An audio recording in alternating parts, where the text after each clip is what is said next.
¿No puedes callar esa cosa? Esto no es una guardería. Es un avión. Eso fue lo que dijo el asistente de vuelo lo suficientemente fuerte para que toda la cabina lo oyera apenas unos segundos antes de que todo se desmoronara. Ella no estaba hablando de turbulencias ni de equipaje. Estaba hablando de un bebé negro de 8 meses que había comenzado a llorar durante el despegue. Su madre Sara ya estaba haciendo todo bien, calmándolo, alimentándolo, conteniendo sus propias lágrimas. Pero para una asistente rubia y amargada llamada Olivia, el sonido de la angustia de un niño negro no era un grito de ayuda. Fue un detonante. Y lo que ocurrió después estallaría en las redes sociales, derribaría carreras y desencadenaría un ajuste de cuentas a nivel nacional. Todo porque una madre se negó a guardar silencio. El zumbido del aeropuerto era una sinfonía familiar para Sara. Una sinfonía de pasos apresurados, anuncios resonantes y el ruido sordo de las maletas sobre las baldosas. Fue la banda sonora de su vida como consultora viajera. Una vida que había equilibrado meticulosamente con su nuevo y más preciado papel. Madre de Leo, de 8 meses. Leo, con sus ojos grandes y curiosos y una sonrisa que podría derretir los casquetes polares, era su mundo. Hoy, volaban desde las bulliciosas terminales del Aeropuerto Internacional Hartsfield-Jackson de Atlanta a una reunión familiar muy necesaria en Nueva Orleans. El vuelo fue corto, un mero salto en términos de aviación, pero para una madre que viajaba sola con un bebé, cada minuto era una operación cuidadosamente planificada. Sara había hecho todo según las reglas. Había elegido un vuelo a última hora de la mañana, con la esperanza de que Leo se quedara dormido gracias a las suaves vibraciones del avión. Había llenado su bolsa de pañales con precisión militar, botellas de leche, una montaña de pañales, su jirafa suave favorita y un nuevo juguete arrugado que había guardado para esta ocasión. Incluso tenía un chupete sujeto a su mono, una pequeña ancla azul en el mar potencial de rabietas de un bebé. El embarque se desarrolló sin contratiempos. Los pasajeros, una mezcla de viajeros de negocios y turistas, le ofrecieron sonrisas comprensivas. Una mujer incluso se burló de Leo, quien la recompensó con una sonrisa gomosa y llena de baba. Sara sintió una ola de alivio que la invadió. Todo va a estar bien, pensó mientras se acomodaba en el asiento de la ventana. Leo, acurrucado en su regazo, pareció estar de acuerdo, con su mirada fija en el torbellino de actividad en la pista. Fue entonces cuando la vio por primera vez, a la azafata. Se movía con cierta dificultad, su cabello rubio estaba recogido en un moño severo que parecía acentuar los ángulos agudos de su rostro. En su etiqueta con el nombre se leía Olivia. Había un aire de autoridad frágil en ella, un marcado contraste con el comportamiento cálido y acogedor de los otros miembros de la tripulación. Mientras Olivia caminaba por el pasillo, sus ojos, del color de un cielo invernal, se posaron brevemente en Sara y Leo. No fue una mirada de reconocimiento ni una sonrisa educada. Era una mirada plana y despectiva, del tipo que uno podría dirigir a una pieza de equipaje incómoda. Sara sintió una punzada de inquietud. Estaba acostumbrada a las distintas reacciones que tenía la gente ante los bebés en los aviones. Algunos eran amables, otros eran indiferentes y unos pocos estaban abiertamente molestos. Pero esto era diferente. Esto me pareció personal. Ella trató de restarle importancia, atribuyéndolo al estrés del trabajo. El avión se dirigió a la pista y el motor arrancó con un rugido ensordecedor. Para Leo, esta fue una sensación nueva y aterradora. Su labio inferior comenzó a temblar y sus grandes ojos se llenaron de lágrimas. Sara inmediatamente entró en modo tranquilizador, susurrándole palabras reconfortantes y ofreciéndole el chupete. Pero el rugido de los motores era demasiado. Un sonido de ballena, ruidoso y penetrante, surgió de sus diminutos pulmones. El corazón de Sara se encogió.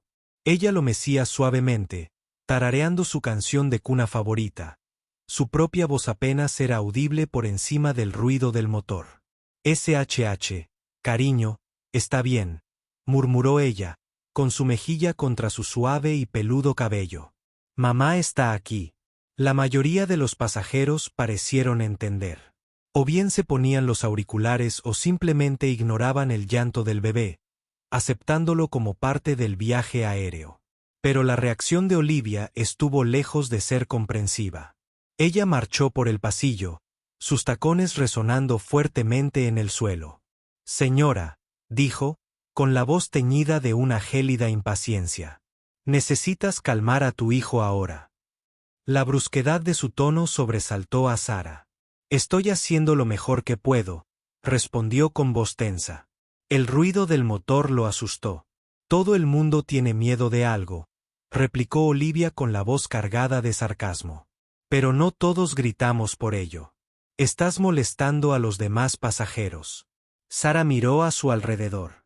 Algunas personas miraban en su dirección, pero la mayoría parecía más molesta por la reprimenda pública de los auxiliares de vuelo que por el llanto de Leo.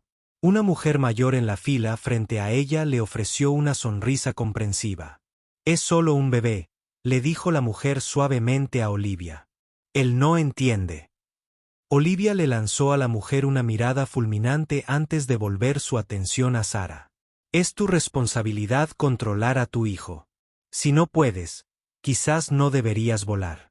La acusación le dolió a Sara como una bofetada. Las lágrimas le pincharon las comisuras de los ojos, una mezcla de frustración y humillación. Ella había sido una madre modelo, haciendo todo lo posible para garantizar un viaje tranquilo para todos. Que la avergonzaran públicamente de esa manera, que le dijeran que era una mala madre, era más de lo que podía soportar. «Estoy haciendo todo lo que puedo», dijo, con la voz temblorosa por la ira apenas contenida. «¿Qué más quieres que haga?». Olivia se inclinó más cerca y su voz se redujo a un susurro amenazante. «Quiero que lo hagas parar o lo haré yo». La amenaza flotaba en el aire, pesada y sofocante. El avión finalmente despegó y el ruido del motor se redujo a un zumbido apagado. Leo, exhausto por su ataque de llanto, finalmente comenzó a calmarse, sus sollozos se convirtieron en gemidos. Sara lo abrazó fuerte y su corazón latía con fuerza en su pecho. El enfrentamiento la dejó conmocionada y su optimismo inicial por el vuelo fue reemplazado por una sensación consciente de temor. La señal del cinturón de seguridad sonó y la tripulación de cabina comenzó su servicio a bordo. Olivia, sin embargo, parecía tener una agenda diferente. Ella patrullaba el pasillo como un tiburón que rodea a su presa, con la mirada fija una y otra vez en Sara y Leo. Cada gemido de Leo, cada ligero movimiento de Sara era recibido con una mirada fría y crítica. Sara hizo todo lo posible para mantener a Leo entretenido. Ella le leyó un libro de cartón colorido, hizo muecas divertidas y movió el juguete crujiente. Por un tiempo funcionó. Leo, ahora tranquilo, balbuceaba felizmente en sus brazos. Pero los bebés son impredecibles. A medida que avanzaba el vuelo, empezó a ponerse inquieto nuevamente. Estaba cansado. Probablemente sus oídos estaban sonando por el cambio de presión en la cabina y tenía hambre. Sara metió la mano en su bolsa de pañales para sacar una botella de leche. Fue entonces cuando se dio cuenta de su error. En su prisa por embarcar, había dejado la bolsa térmica con los biberones precalentados en el puesto de control de seguridad. La botella que llevaba consigo estaba fría. El pánico comenzó a apoderarse de ella. Sabía que Leo no bebería leche fría. Era particular con la temperatura, una peculiaridad que hasta ahora nunca había sido un problema. Le hizo señas a otra azafata, una mujer más joven y de rostro amable. «Disculpe», dijo Sara, su voz apenas era un susurro. «¿Hay alguna manera de que puedas calentarme este biberón? Accidentalmente dejé mi calentador atrás». La azafata sonrió cálidamente. «Por supuesto, señora. Me encantaría». Ella tomó la botella y se dirigió hacia la cocina, pero antes de que pudiera llegar, Olivia la interceptó. Se produjo una conversación acalorada y susurrante. Sara no podía oír las palabras, pero podía ver la mirada en el rostro de la azafata más joven, una mezcla de confusión y frustración. Entonces Olivia se giró y regresó al asiento de Sara, con la botella fría en la mano. No somos un restaurante de servicio completo, dijo Olivia en voz lo suficientemente alta para que los pasajeros que estaban alrededor la oyeran. No ofrecemos servicios de calentamiento de biberones, pero la otra azafata dijo que lo haría. Sara empezó con voz suplicante. Ella se equivocó. Olivia la interrumpió. Va contra la política de la empresa y es una cuestión de salud y seguridad. Sara sabía que esto era mentira. Había volado innumerables veces con Leo y nunca había tenido problemas para calentar el biberón. No se trataba de una cuestión de política. Se trataba de Olivia. Esta fue una venganza personal. La desesperación la atacó. Leo ahora estaba llorando en serio. Sus dolores de hambre superaban cualquier intento de calmarlo. Sus ballenas resonaron por toda la cabina, un duro recordatorio de la difícil situación de Sara. Por favor, suplicó mientras las lágrimas corrían por su rostro. Tiene hambre. Solo necesito un poco de agua tibia. El rostro de Olivia era una máscara de fría indiferencia. Ya te he dado mi respuesta. Ahora bien, si no puedes controlar a tu hijo, tendré que tomar más medidas. Dicho esto, se dio la vuelta y se alejó, dejando a Sara para lidiar con un bebé que lloraba y las miradas críticas de sus compañeros de viaje. La simpatía que había recibido inicialmente había comenzado a transformarse en enojo. La gente empezaba a inquietarse, su paciencia se estaba agotando por el llanto incesante. Sara se sintió completamente sola, un náufrago en un mar de rostros hostiles. Ella miró a su hijo, con el rostro rojo y contorsionado por la angustia, y se le rompió el corazón. Ella le había fallado. Ella, su madre, su protectora, no pudo proporcionarle lo que más necesitaba, un biberón de leche caliente. Y entonces un pensamiento nuevo y más siniestro comenzó a formarse en su mente. ¿Se trataba simplemente de un bebé que lloraba o había algo más en juego? Miró sus propias manos, de color caoba intenso, y luego las de Leo, de un tono más claro, pero todavía innegablemente negras. Miró a Olivia con su piel pálida y sus fríos ojos azules. Y por primera vez, se preguntó si no se trataría simplemente de una azafata en un viaje de poder. Se preguntó si se trataba de raza. El pensamiento, una vez que echó raíces, era imposible de ignorar. Proyectó una sombra oscura sobre toda la situación, convirtiendo un simple caso de mal servicio al cliente en algo mucho más feo e insidioso. Y mientras estaba sentada allí, con un bebé llorando en sus brazos, un biberón frío en su mano y el peso de 100 pares de ojos sobre ella, Sara supo una cosa con certeza. Esto no había terminado. Ni por asomo. El descenso a Nueva Orleans fue tan turbulento como el propio vuelo. Leo finalmente lloró hasta quedarse dormido. Su pequeño cuerpo estaba exhausto por la terrible experiencia. Sara lo abrazó fuerte. Su propio cuerpo era un nudo rígido de ira y humillación. El aterrizaje fue borroso. Tan pronto como la señal del cinturón de seguridad se apagó, recogió sus pertenencias con movimientos rígidos y robóticos. Ella no hizo contacto visual con nadie, y menos con Olivia, que estaba junto a la puerta de la cabina. Una mirada triunfante y satisfecha en su rostro. Cuando Sara bajó del avión y entró en la pasarela, una ola de aire frío y húmedo la golpeó. Era el aire de Nueva Orleans, la ciudad donde nació, la ciudad donde su familia la esperaba. Pero no había ninguna sensación de regreso a casa ni ningún sentimiento de alivio. Lo único que sintió fue un gesto frío y duro de furia en la boca del estómago. Su hermano Marcus la estaba esperando en la puerta. Un hombre de hombros anchos y sonrisa amable. Él era la roca de su familia. En el momento en que vio su rostro, su sonrisa vaciló. Sara, ¿qué pasa? Pareces como si hubieras visto un fantasma. La compostura de ella finalmente se rompió. La historia salió a borbotones. Un torrente de palabras alimentado por la rabia protectora de una madre. Ella le contó todo. La hostilidad inicial de Olivia, la humillación pública, la negativa a calentar el biberón, las amenazas apenas veladas. Mientras hablaba, podía ver la ira creciendo en sus ojos, un espejo de la suya.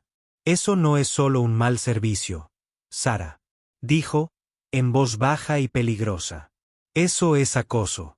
Y creo que ya sabes qué más es. No tuvo que decir la palabra. Ambos lo sabían. Era el mismo prejuicio feo que habían encontrado en innumerables otras formas a lo largo de sus vidas. Pero verlo dirigido hacia ella, hacia su hijo inocente e indefenso, fue un nuevo tipo de dolor. ¿Qué vamos a hacer?, preguntó Sara, con la voz cargada de lágrimas no derramadas. Vamos a contraatacar, dijo Marcus, con la mandíbula apretada en una línea determinada. Pero primero, llevemos a ti y a Leo a casa. La reunión familiar fue un asunto agridulce. La alegría de estar con sus seres queridos se vio ensombrecida por el trauma persistente del vuelo. Sus padres estaban horrorizados. Sus tías y tíos estaban indignados. La historia de Olivia, la azafata, se convirtió en el tema principal de conversación, una nube oscura que se cernía sobre una atmósfera por lo demás festiva.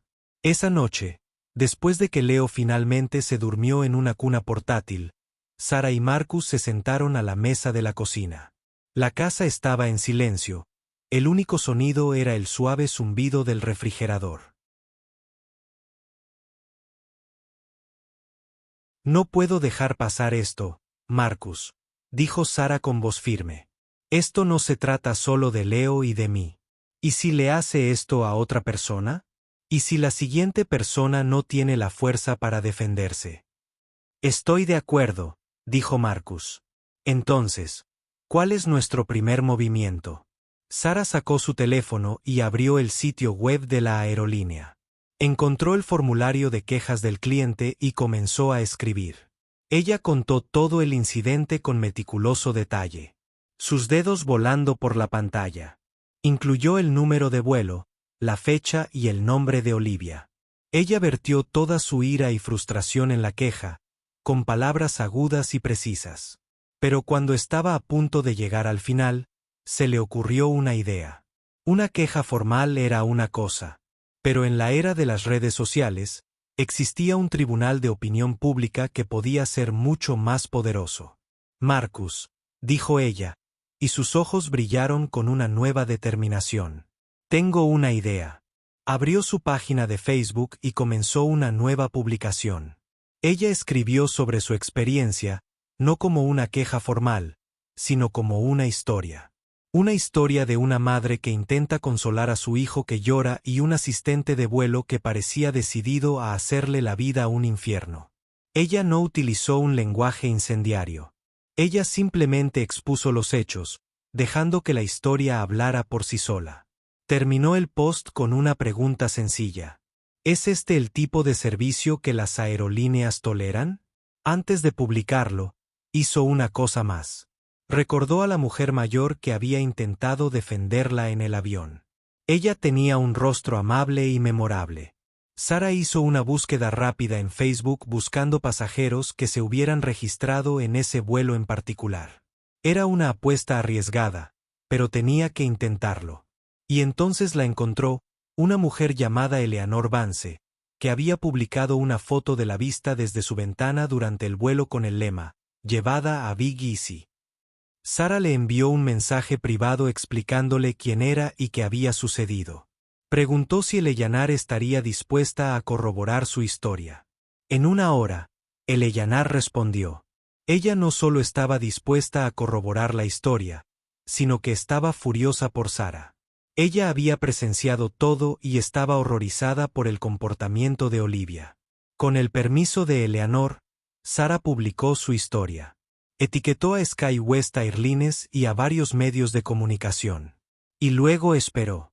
La respuesta fue inmediata y abrumadora. La publicación se volvió viral de la noche a la mañana. Miles de personas lo compartieron, lo comentaron y expresaron su indignación. Madres de todo el país compartieron sus propias historias de pesadillas de viaje, creando un poderoso coro de solidaridad.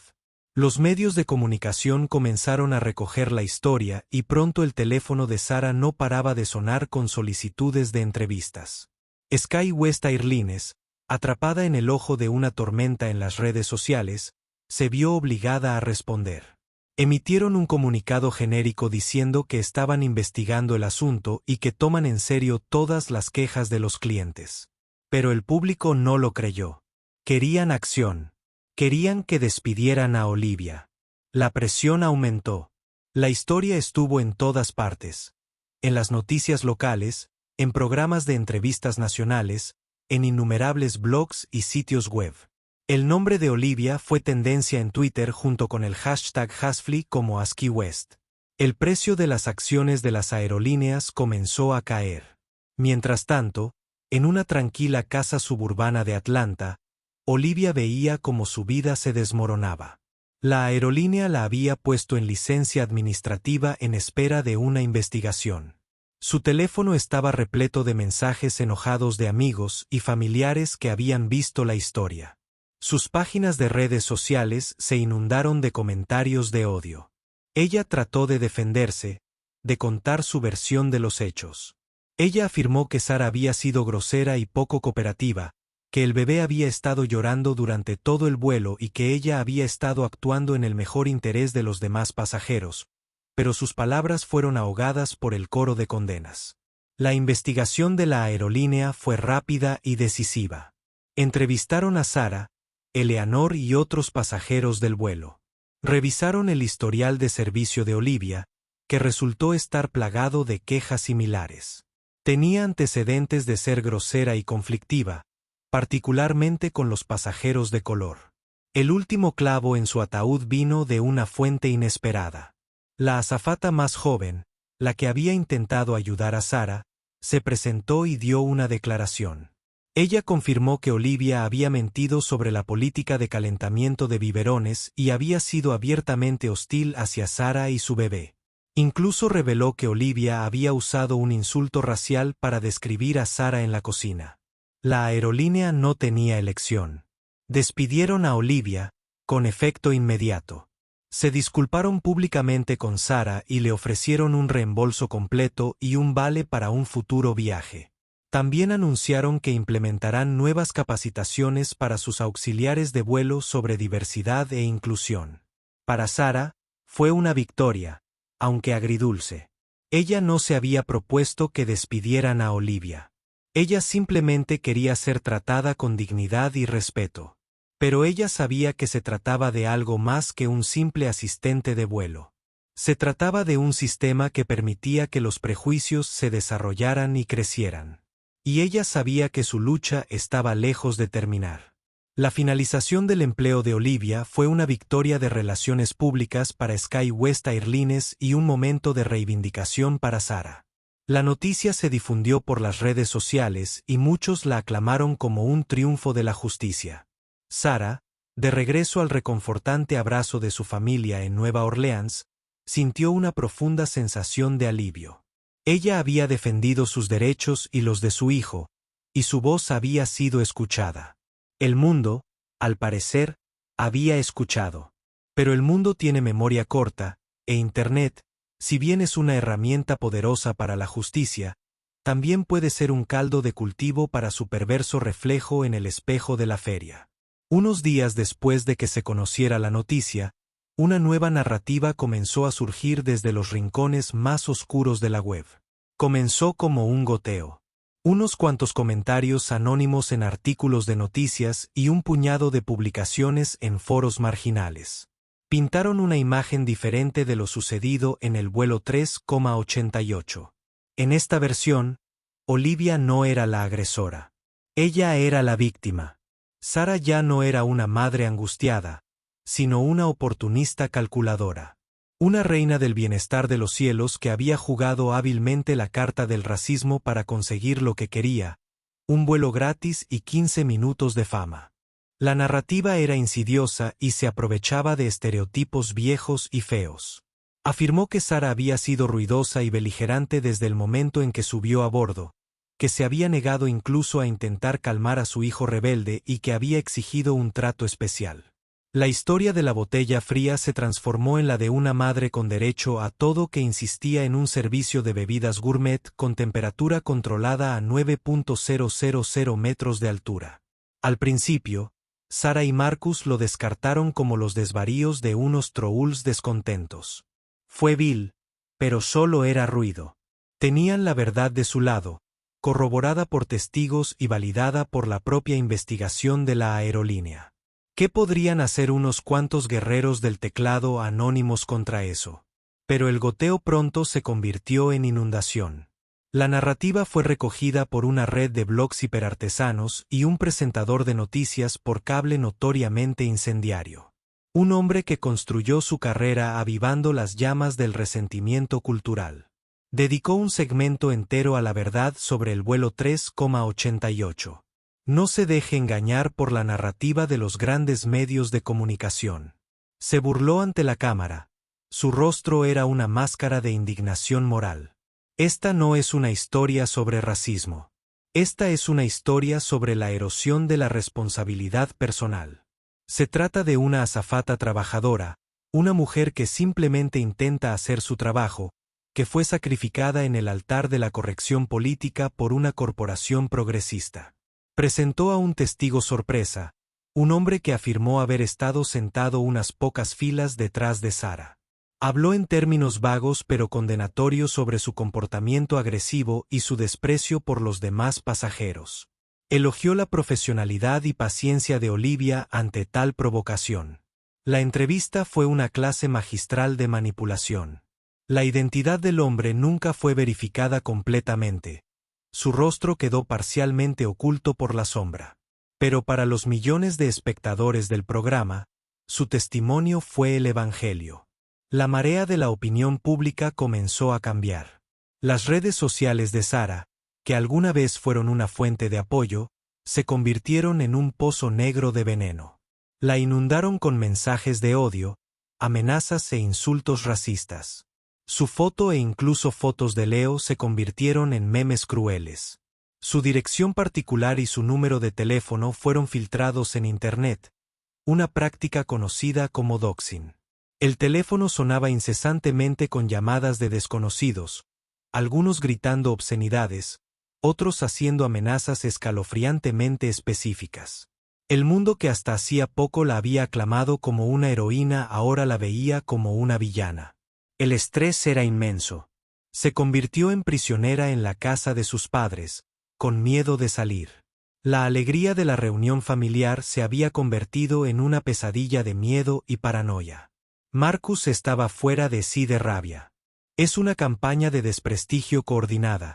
Se enfureció mientras paseaba de un lado a otro por la sala de estar. Ese testigo era un infiltrado, y apuesto a que sé quién está detrás de ello. Sus sospechas recayeron directamente sobre Olivia. Despedida y avergonzada públicamente, tenía un poderoso motivo para vengarse y parecía haber encontrado cómplices dispuestos en los oscuros rincones de la cámara de resonancia de los medios de comunicación. Sarah, sin embargo, estaba empezando a desmoronarse bajo la presión. El bombardeo constante de odio había tenido sus consecuencias.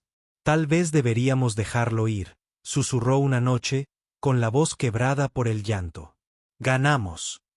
La despidieron. ¿Qué más podemos hacer? No aguanto más. No, insistió Marcus, con voz suave pero firme.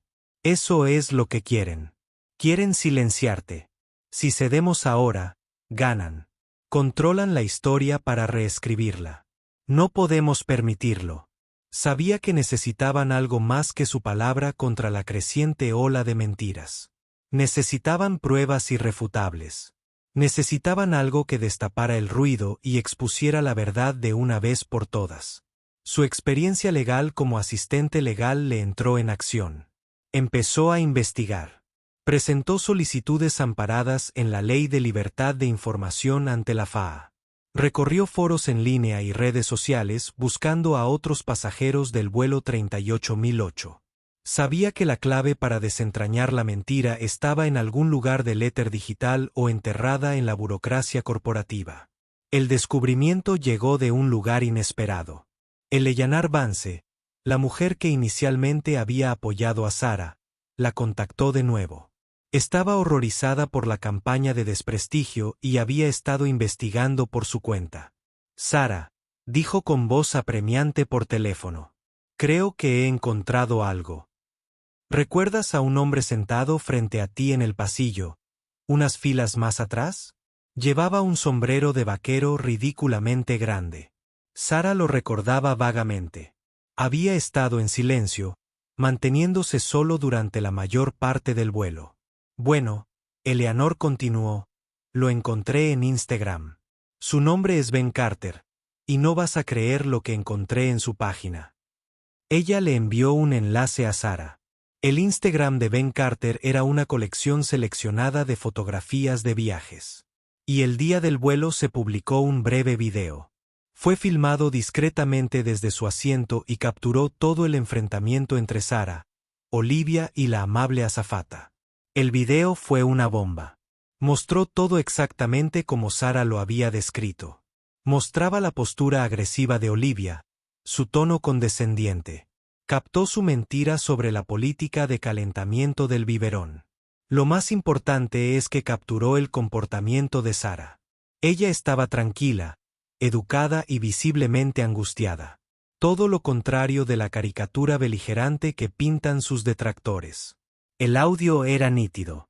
Cada palabra, cada matiz estaba allí para que el mundo lo escuchara. Pero había más. El video continuó durante unos momentos después de que Olivia se alejara. Mostraba a la azafata más joven regresando a la cocina con aspecto conmocionado. Y luego capturó un fragmento de conversación entre ella y otro miembro de la tripulación. No puedo creer que ella haya hecho eso. La voz de la azafata más joven dice, temblando ligeramente. Ella llamó a esa mujer una adudó, luego bajó la voz a un susurro, pero el micrófono del teléfono lo captó perfectamente. Una rata del gueto. El insulto racial. La última e innegable pieza del rompecabezas. Sara sintió un escalofrío recorrer su columna. Una cosa era sospechar del racismo y sentir su presencia insidiosa. Otra cosa fue dejarlo al descubierto y escuchar las horribles y deshumanizantes palabras dichas en voz alta. Marcus estaba extasiado. Esto es todo, dijo, con los ojos encendidos por un fuego frío. Esta es la prueba irrefutable. No pueden negar esto. No pueden darle un giro a esto. Esta es la verdad. Crudo y sin filtrar. Ahora se enfrentaban a una elección. Podrían publicar el video en los medios, avivando una vez más las llamas del debate público, o podrían adoptar un enfoque diferente, más estratégico. Marcus, con su mente legal, vio una oportunidad. Esto ya no es solo una batalla de relaciones públicas. Sara, dijo, este es un caso legal. Difamación, calumnia, infligir intencionalmente angustia emocional. Tenemos las pruebas. Podemos hacerlos pagar. No solo ante la opinión pública, sino ante un tribunal de justicia. La idea era abrumadora. Una demanda sería un proceso largo y arduo. Pero también era una oportunidad para reclamar su nombre, para contraatacar en sus propios términos y para asegurar que Olivia y los medios de comunicación que con tanto entusiasmo habían difundido sus mentiras rindieran cuentas de una manera que un simple despido jamás podría. Volvió a mirar el video, a la imagen de sí misma, una joven madre siendo intimidada y humillada. Pensó en Leo durmiendo plácidamente en la otra habitación, ajeno a la tormenta que lo rodeaba. Y tomó una decisión. Hagámoslo, dijo, con voz tranquila pero firme. Demandémoslos a todos. El giro del cuchillo había sido doloroso, pero también había forjado su determinación en algo tan duro y afilado como el acero. La lucha estaba lejos de terminar. Era solo, empezando. La decisión de emprender acciones legales fue una declaración de guerra. Fue una señal para Olivia, para la cadena de noticias por cable y para la multitud anónima en línea de que Sara no se dejaría silenciar ni intimidar. Con Marcus al frente, formaron un pequeño pero formidable equipo legal liderado por un experimentado abogado de derechos civiles llamado David Chen. Chen era un hombre tranquilo y meticuloso. Pero en el tribunal, era un león. Tenía fama de enfrentarse a poderosas corporaciones y gigantes de los medios de comunicación y ganar. Cuando escuchó la historia de Sarah y vio el video de Ben Carter, sus ojos se iluminaron con una llama familiar. Esto es más que un simple, él dijo, ella dijo, explicó Chen en su primera reunión. El video es nuestro ancla, pero un video puede ser impugnado. Dirán que está editado, que está fuera de contexto. Nuestro trabajo es construir una fortaleza de evidencia a su alrededor, tan impenetrable que no les quede otra opción que rendirse o ser enterrados. El primer paso fue presentar la demanda. Nombraron a Olivia, la cadena de noticias por cable, que llamaremos Patriot News Network o PNN, y a su presentador estrella, Jameson Clark, como acusados. Los cargos eran extensos: difamación, mentira, calumnia, infligir intencionalmente angustia emocional y conspiración para cometer estos actos. Como se predijo, los acusados salieron con todo.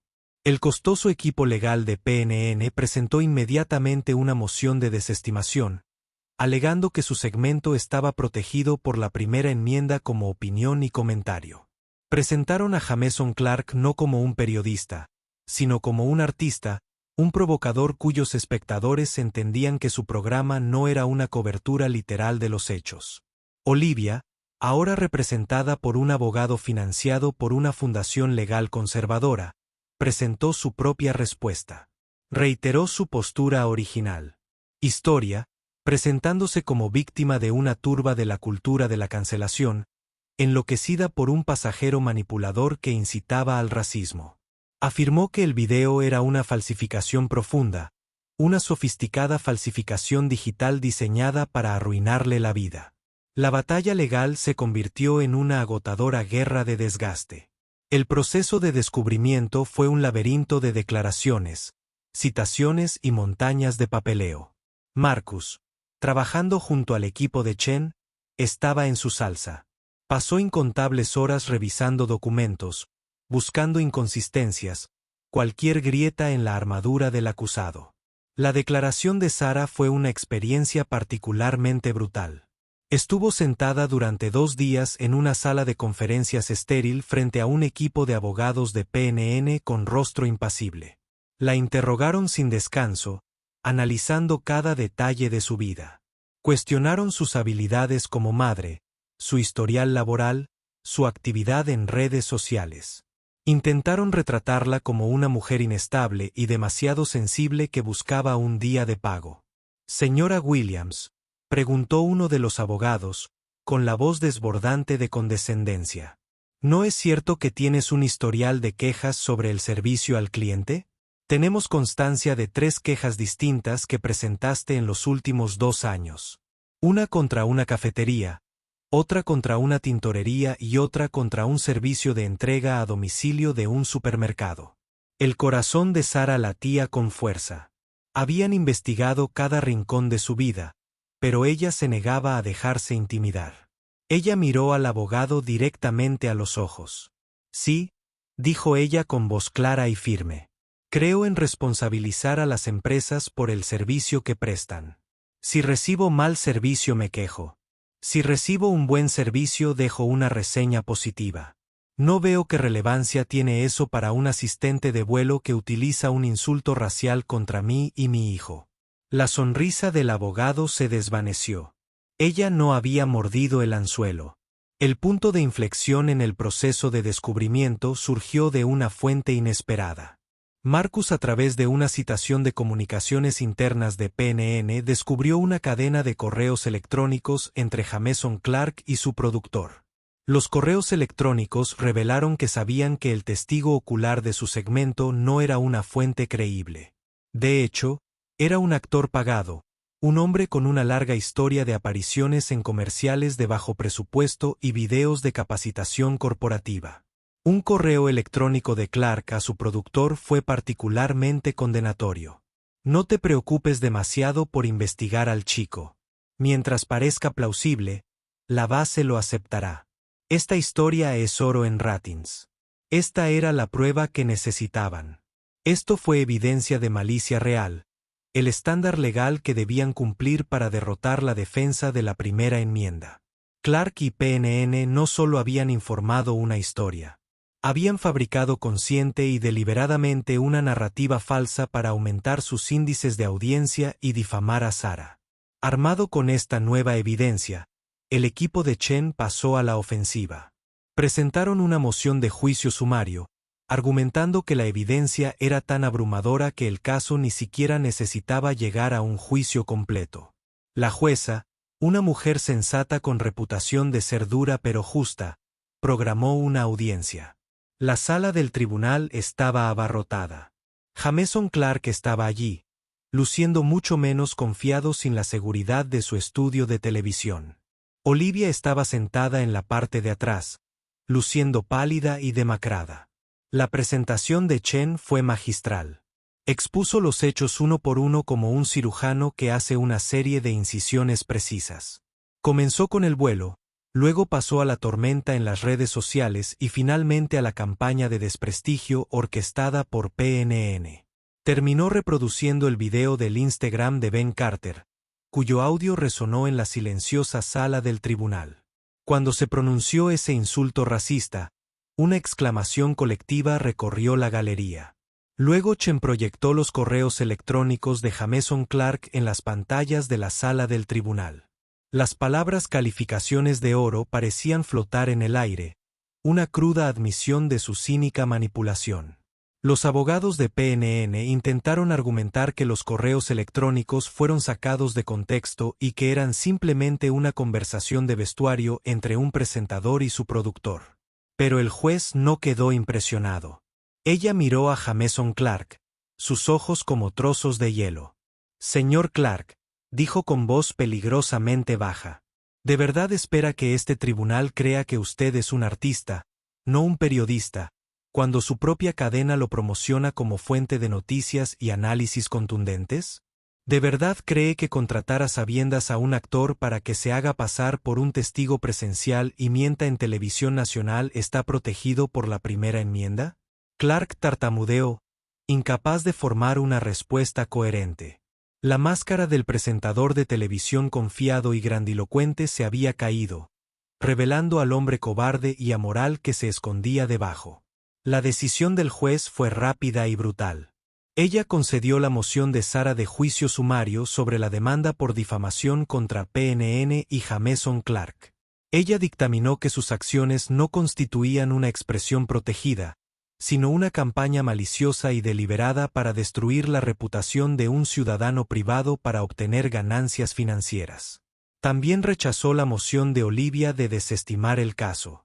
Si bien la acusación de falsificación profunda era ridícula, el juez dictaminó que había pruebas suficientes para proceder a un juicio para determinar el alcance de su participación en la campaña de desprestigio y los daños que le debía a Sara.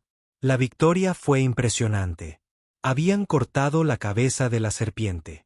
PNN y Jameson Clark ahora enfrentaban un juicio masivo, sin mencionar la humillación pública de ser expuestos como fraudes. Pero la lucha no había terminado del todo.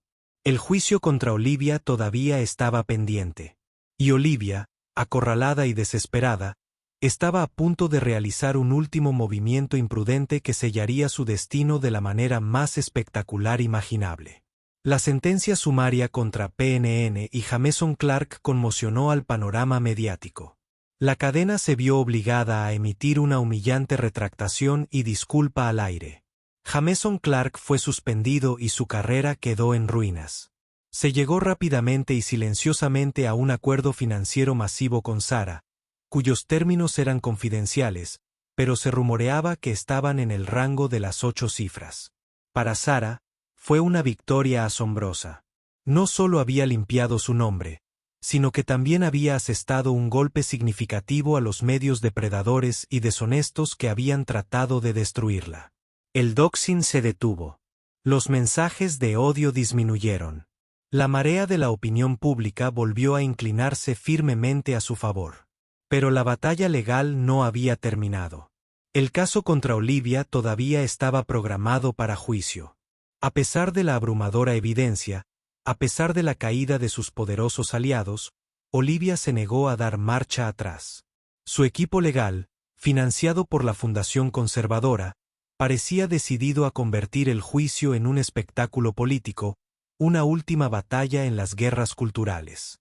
Planearon argumentar que Olivia era la verdadera víctima, una víctima de un mundo políticamente correcto que se había vuelto loco. Tenían la intención de hacer desfilar a una serie de expertos en el estrado para testificar sobre los peligros de la cultura de la cancelación y el supuesto sesgo contra los conservadores en la sociedad moderna.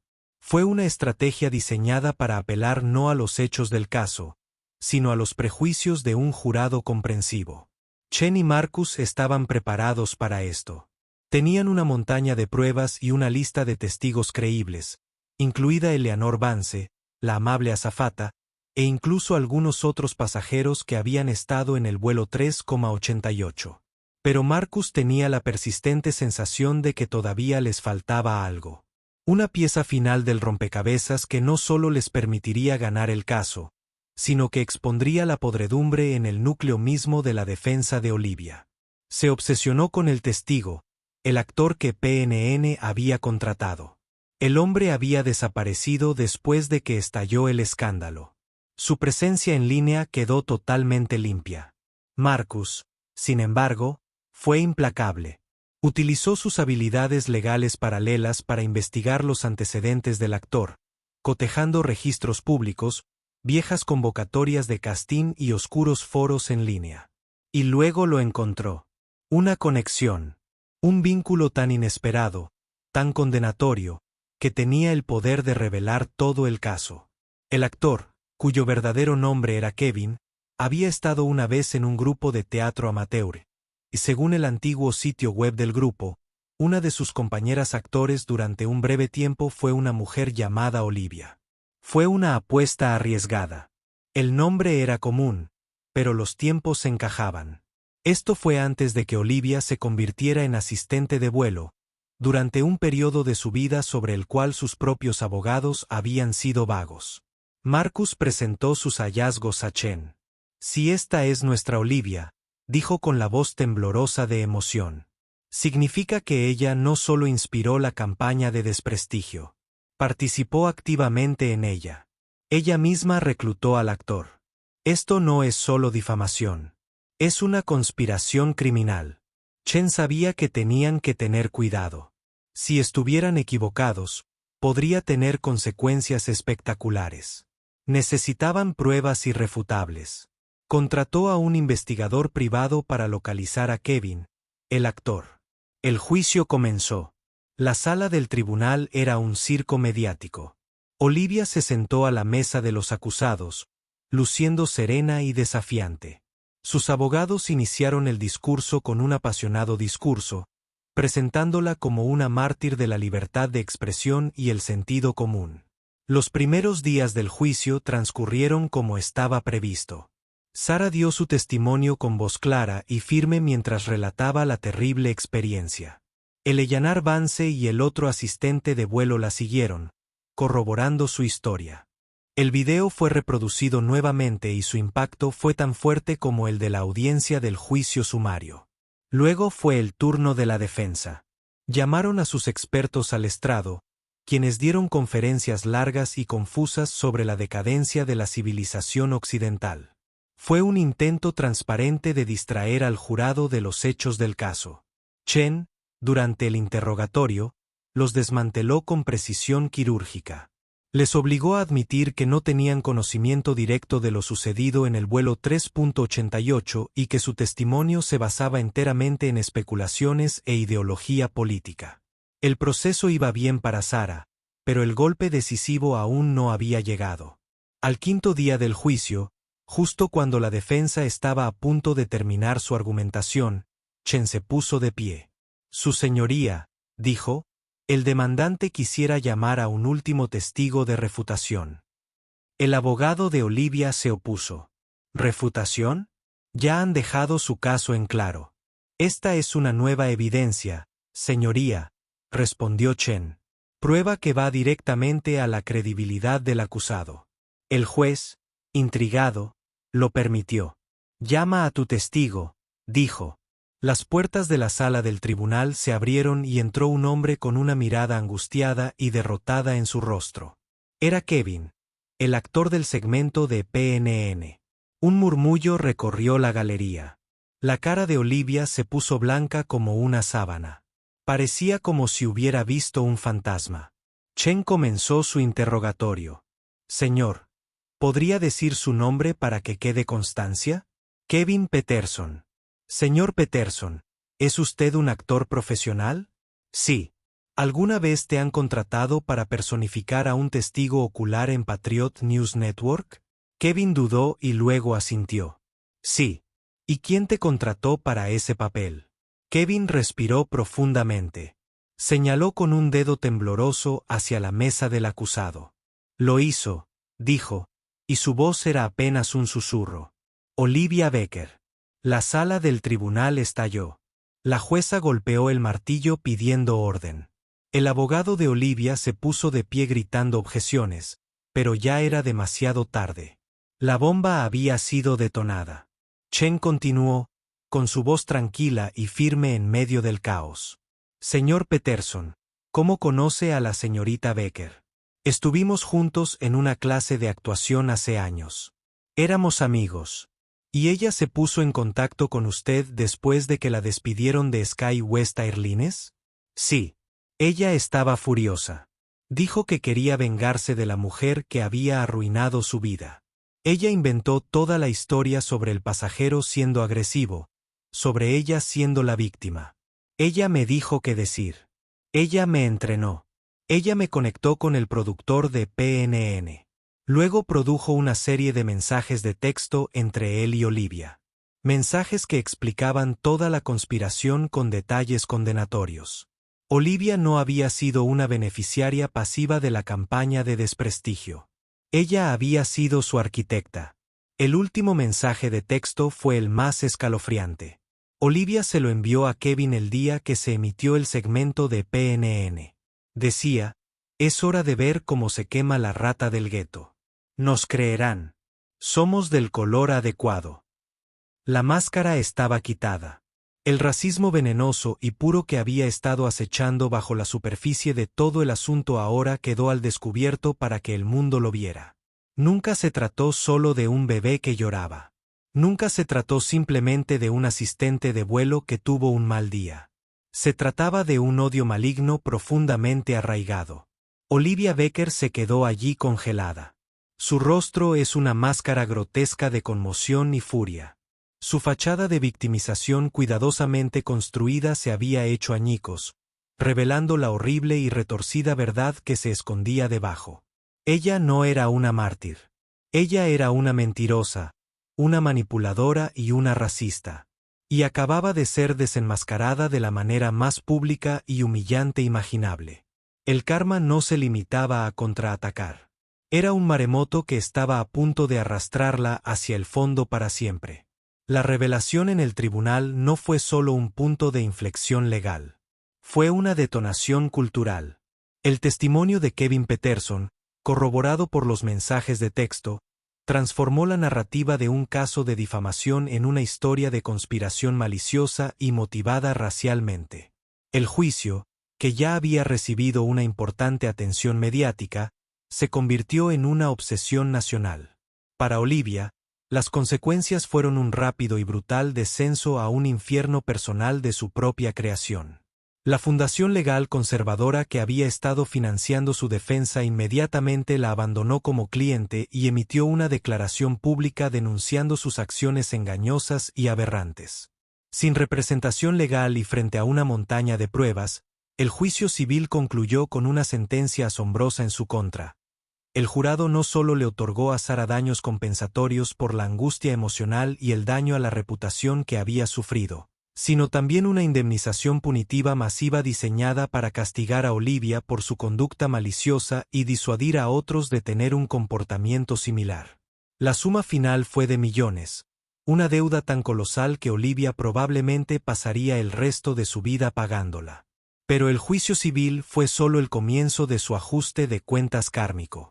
La Fiscalía del Distrito, que había estado siguiendo el juicio, anunció que estaba abriendo una investigación criminal contra Olivia y sus co-conspiradores en PNN.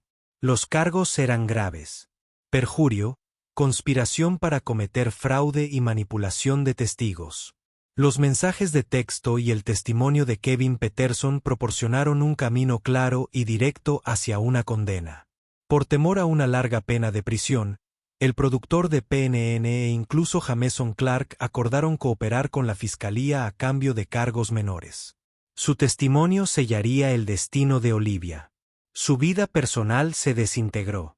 Su familia, que inicialmente la apoyó, quedó horrorizada ante la revelación de su flagrante racismo y su plan manipulador. Se distanciaron, avergonzados y no dispuestos a asociarse con su legado tóxico. Los pocos amigos que le quedaban desaparecieron, sus números de teléfono cambiaron, sus perfiles en las redes sociales la bloquearon. Ella estaba completamente sola, una marginada en su propia comunidad. La ruina financiera fue absoluta. La sentencia la obligó a declararse en quiebra. Su casa fue vendida y su coche embargado. Todos sus ahorros se esfumaron. Se vio obligada a mudarse a un apartamento ruinoso en un rincón olvidado de la ciudad, aceptando trabajos de baja calidad y bajos salarios para llegar a fin de mes y pagar lo mínimo que podía para su enorme deuda legal. La ironía no pasó desapercibida para ella. La mujer que se había burlado de una rata del gueto ahora se encontraba viviendo en un lugar que encajaba con su propia descripción prejuiciosa.